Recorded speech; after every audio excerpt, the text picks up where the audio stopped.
कार्तिक स्नान की कथा। ओम नमो भगवते वासुदेवाय। एक नगर में एक ब्राह्मण और ब्राह्मणी थे। वे रोजाना 7 कोस दूर गंगा यमुना स्नान करने जाते थे। इतनी दूर आने जाने से ब्राह्मणी थक जाती थी। तब ब्राह्मणी कहती थी कि हमारे एक बेटा होता तो कितना अच्छा रहता।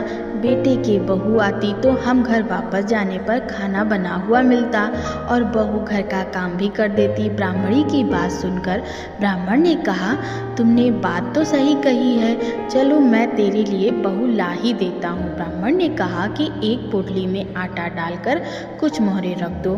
ब्राह्मण के कहे अनुसार ब्राह्मणी ने पोटली बंद कर रख दी। पोटली लेकर ब्राह्मण चला गया। ब्राह्मण अभी कुछ दूर ही गया था कि उसे यमुना के किनारे बहुत सुंदर लड़कियां दिखाई दी। वे रेत में घर बनाकर खेल रही थी। उनमें से एक लड़की ने कहा कि मैं अपना घर नहीं बिगाड़ूंगी, मुझे तो रहने के लिए ये घर चाहिए। लड़की की बात सुनकर ब्राह्मण मन ही मन सोचने लगा कि बहू बनाने के लिए यही लड़की उत्तम होगी। जब वह लड़की जाने लगी तो ब्राह्मण भी उसके पीछे पीछे उसके घर तक चला गया। वहां जाकर ब्राह्मण ने कहा, बेटी अभी कार्तिक मास चल रहा है, इसलिए मैं किसी के घर खाना नहीं खाता।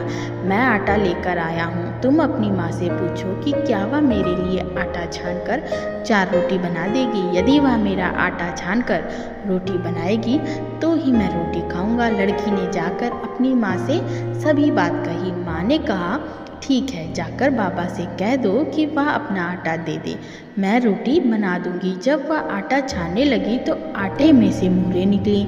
वह सोचने लगी कि जिसके आटे में इतनी मोहरें हैं उसके घर में कितनी मोहरें होंगी। जब ब्राह्मण खाना खाने बैठा तो लड़की की माँ ने कहा, बाबा आप अपने लड़के की सगाई करने जा रहे हो। तब ब्राह्मण ने कहा कि मेरा बेटा तो काशी में पढ़ने गया हुआ है, लेकिन यदि तुम कहो तो खांड कटोरे से विवाह करके तेरी बेटी को अपने साथ ले जाऊं। लड़की की माँ ने कहा, ठीक है बाबा, और खांड कटोरे से शादी करके ब्राह्मण के साथ भेज दिया। ब्राह्मण ने घर आकर कहा, रामू की माँ दरवाज़ा खोल के देख, मैं तेरे लिए बहू लेकर आया हूँ। ब्राह्मणी बोली, दुनिया ताने मारती थी, अब आप भी मारने लगे। हमारे तो 7 जन्म तक कोई बेटा बेटी नहीं है और बहू कहाँ से आएगी।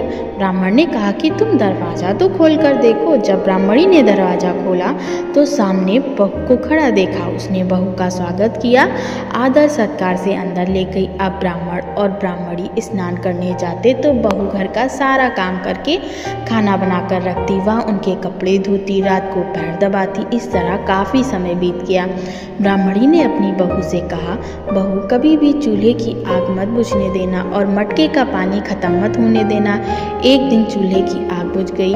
तब बहू भागी भागी पड़ोसन के पास गई और कहा कि मेरे चूल्हे की आग बुझ गई है, मुझे थोड़ी आग चाहिए। मेरे सास ससुर सुबह 4 बजे से गए हैं, वह थके हारे आएंगे, इसलिए मुझे उनके लिए खाना बनाना है। तब पड़ोसन ने कहा कि तुम तो बावली हो, तुम्हें यह दोनों मिलकर पागल बना रहे, इनका कोई बेटा नहीं। बहू ने कहा, नहीं ऐसा मत बोलो, इनका बेटा तो बनारस काशी में पढ़ाई करने गया है। तब पड़ोसन ने कहा कि या तुम्हें झूठ बोलकर लाए हैं, इनके कोई बेटा नहीं। अब बहू पड़ोसन की बात में आ गई और कहने लगी कि अब आप ही बताओ मैं क्या करूं। पड़ोसन ने कहा कि करना क्या है, जब तुम्हारे सास ससुर आए तो जली फूकी रोटियां बना कर देना और बिना नमक की दाल बना कर देना। खीर की कड़छी दाल में और दाल की कड़छी खीर में डाल देना। वह पड़ोसन की सारी सीख लेकर घर आई। जब उसके सास ससुर घर आए तो उसने ना तो उनका आदर सत्कार किया, ना ही उनके कपड़े धोए। जब उसने सास ससुर को खाना दिया तो सास बोली, बहू आज यह रोटियां जली फूकी क्यों हैं और दाल भी अलूनी है। तब बहू ने पलट कर जवाब दिया कि एक दिन ऐसा खाना खा लोगे तो कुछ बिगड़ नहीं जाएगा। सास ससुर को खरी खोटी सुनाकर वह फिर से पड़ोसन के पास गई और बोली कि अब आगे क्या करना है। पड़ोसन ने कहा, अब तुम 7 कोठों की चाबी मांग लेना। अगले दिन जब भी स्नान करने के लिए जाने लगे तो बहू अड़ गई कि मुझे तो 7 कोठों की चाबी चाहिए। तब ससुर ने कहा कि इसे चाबी दे दो, आज नहीं तो कल इसे ही देनी है। तब सास ने बहू को चाबी दे दी। सास ससुर के जाने के बाद जब बहू ने दरवाज़ा खोला तो देखा किसी में अन्न भरा है, किसी में धन भरा है, किसी कोठे में बर्तन पड़े हैं। तब उसने सबसे ऊपर का 7वां कोठा खोला तो देखा कि शिव जी, पार्वती माता, गणेश जी, लक्ष्मी माता, पीपल पटवारी, कार्तिक के ठाकुर, राई दामोदर, तुलसा जी का बिड़वा, गंगा यमुना व 33 कोटि देवी देवता विराजमान है। वहीं पर एक लड़का चंदन की चौकी पर बैठा माला जप रहा है। यह सब देखकर उसने लड़के से पूछा कि तुम कौन हो? तब लड़का बोला कि मैं तुम्हारा पति हूँ, अभी दरवाज़ा बंद कर दो, जब मेरे माता पिता आएंगे तब दरवाज़ा खोलना। यह सब देखकर बहू बहुत खुश हुई और 16 श्रृंगार कर सुंदर वस्त्र पहनकर अपने सास ससुर का इंतज़ार करने लगी। उसने अपने सास ससुर के लिए अच्छे अच्छे पकवान बनाए। जब उसके सास ससुर घर पर आए तो उसने उनका आदर सत्कार किया और प्रेम पूर्वक खाना खिलाया। पैर दबाने लगी। पैर दबाते दबाते बहू ने कहा कि माँ, आप इतनी दूर गंगा यमुना स्नान करने के लिए जाती हो, आप थक जाती होगी, इसलिए आप घर पर ही स्नान क्यों नहीं करती हो? यह सुन सास कहने लगी, बेटी, गंगा यमुना घर पर तो नहीं बहती। तब उसने कहा, हाँ माँ जी, बहती हैं, चलो मैं आपको दिखाती हूँ। जब बहू ने 7वां कोठा खोल कर दिखाया तो उसमें शिव जी, पार्वती जी, गणेश जी, लक्ष्मी जी, पीपल पटवारी, कार्तिक के ठाकुर, राई दामोदर, तुलसा जी का बिड़वा, गंगा यमुना बह रही हैं और 33 कोटि देवी देवता विराजमान है। वहीं चौकी पर बैठा एक लड़का माला जप रहा है।